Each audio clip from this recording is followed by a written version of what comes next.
दोस्तों नमस्कार। मैं अनीता किताबी दुनिया चैनल पर आपका स्वागत करती हूँ। किसान और किसानी श्रृंखला की इस कड़ी में आज आपके सामने पेश है माधव राव सप्रे रचना संचयन से निबंध किसानों की शिक्षा।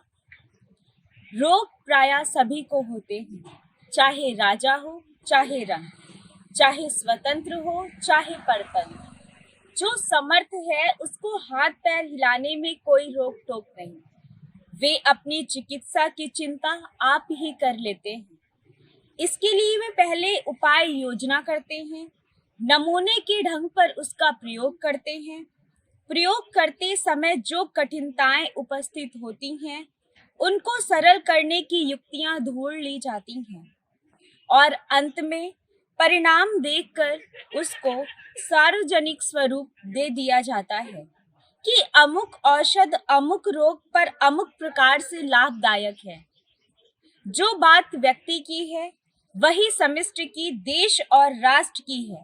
ऐसे ही एक उपाय योजना का वर्णन इस लेख का विषय है।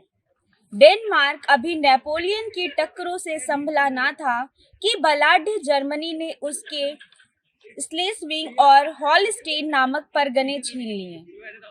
इन परगनों की उपज ऐसी ही है जैसे कि हमारे यहाँ गंगा जमुना के दो आप की। इन परगनों के निकल जाने पर बेचारा डेनिश राष्ट्र क्षीण हो गया।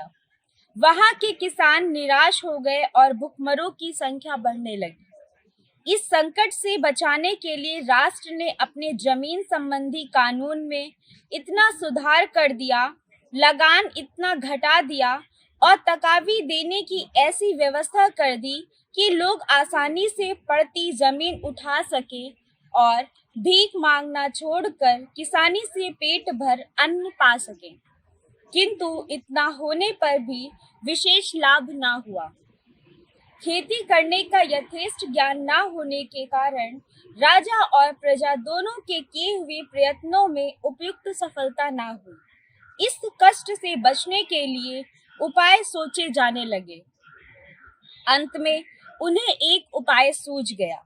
उसी का अवलंब करके भारत की भांति कृषि प्रधान डेनिश राज्य अब केवल कृषि की ही बदौलत फूल फल रहा है।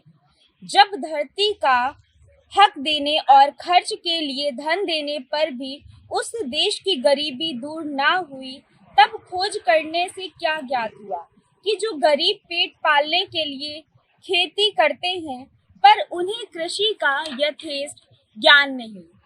इसी से वे भारतीय किसानों की भांति सिर पीट कर रह जाते हैं और दरिद्रता से अपना पल्ला छुड़ा नहीं सकते। भूखों मरकर जो लोग कृषि के लिए जी तोड़ परिश्रम करने पर भी जमीन से उपयुक्त बदला नहीं पाते, यदि उनकी दशा का सच्चा ज्ञान प्राप्त करना है तो भारत के ग्रामों में जाइए।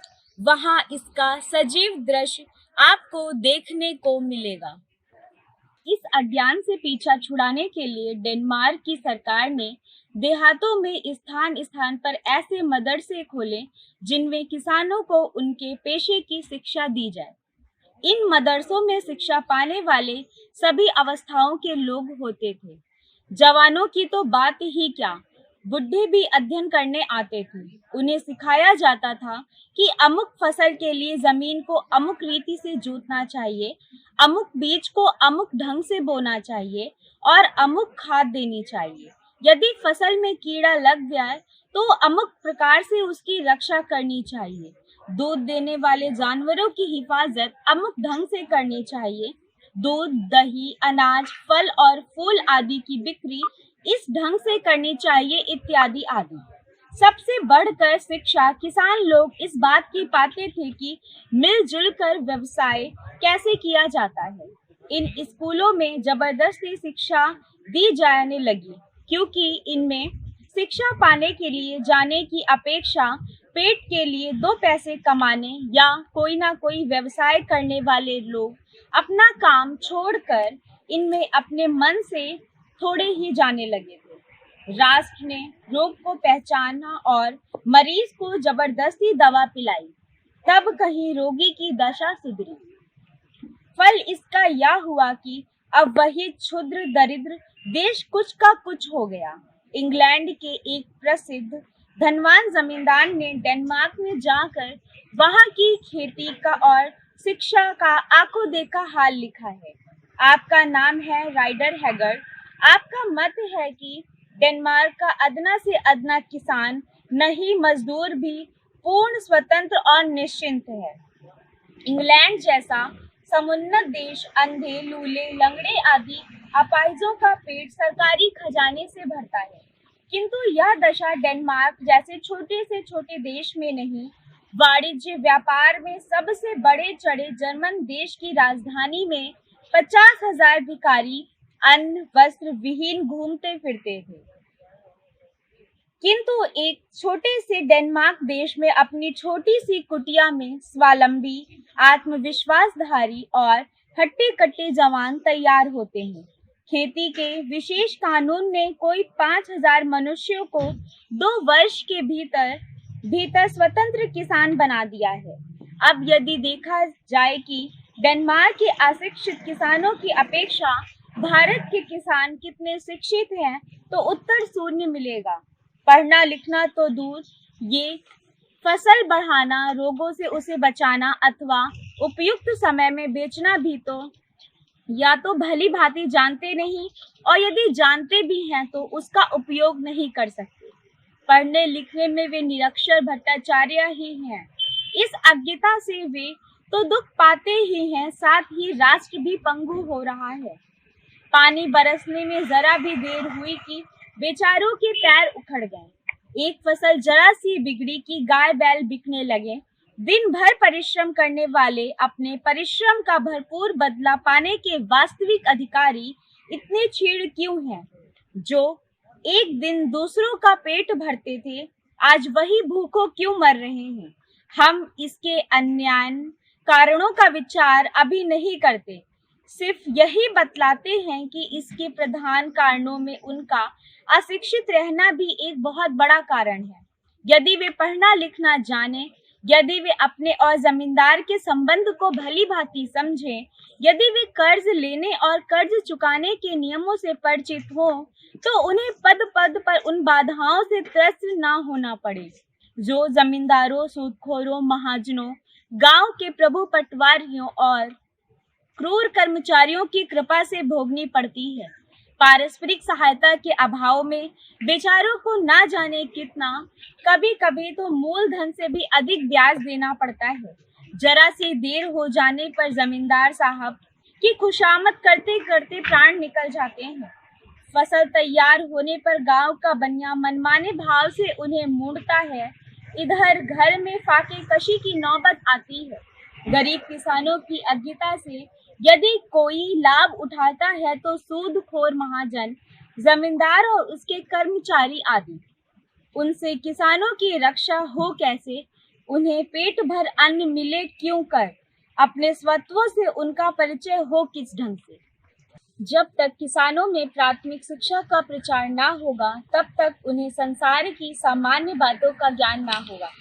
जब तक वे बिल्कुल मिलजुल कर पारस्परिक सहायता के नियमानुसार अपना व्यवसाय ना करने लगेंगे और जब तक वे अपने अधिकारों से परिचित ना हो पाएंगे, तब तक उनकी दुख निशा का अंत ना होगा। इस आवश्यकता का उनको अभी ज्ञान तक नहीं है। इस कमी को दूर करने की चिंता तो दूर की बात है। इसलिए उनके हृदय में पहले ज्ञान पिपासा उत्पन्न करना यद्यपि भूपति का काम है, तथापि यदि वहां से यह काम अभी ना हो सके तो उन लोगों को यह काम अपने हाथ में लेना चाहिए जो स्वराज का नक्कारा बजा रहे हैं। जिनके लिए तुम स्वराज प्राप्ति चाहते हो, उन्हें स्वराज का अर्थ समझने योग्य कर दो। किसानों में ज्ञान पिपासा के उद्भूत होने पर स्वराज प्राप्ति का प्रश्न सहज ही हल हो जाएगा और सैकड़ों शिक्षितों को जो इस समय मारे मारे फिर रहे हैं, पूरा काम भी मिल जाएगा। इसलिए गांव-गांव में यथावकाश शिक्षा प्रदान करने के लिए मदरसे खुलने चाहिए। भगवान का भजन करने के समान ही लोगों को विद्या दान करना प्राचीन काल से पुण्यदायक समझा जाता रहा है। उस पुण्य की प्राप्ति का उद्योग हमारे शिक्षित भाइयों को अवश्य करना चाहिए। शहरों में रहकर किसी दफ्तर में 15-20 रुपए मासिक पर बाबू साहब बनने की अपेक्षा देहातों में रहना और अपने करोड़ों देश भाइयों के सुधार में जीवन व्यतीत कर देना कहीं बढ़कर है। पेट की आग यहाँ भी ईमानदारी से काम करने पर अच्छी तरह बुझ सकती है।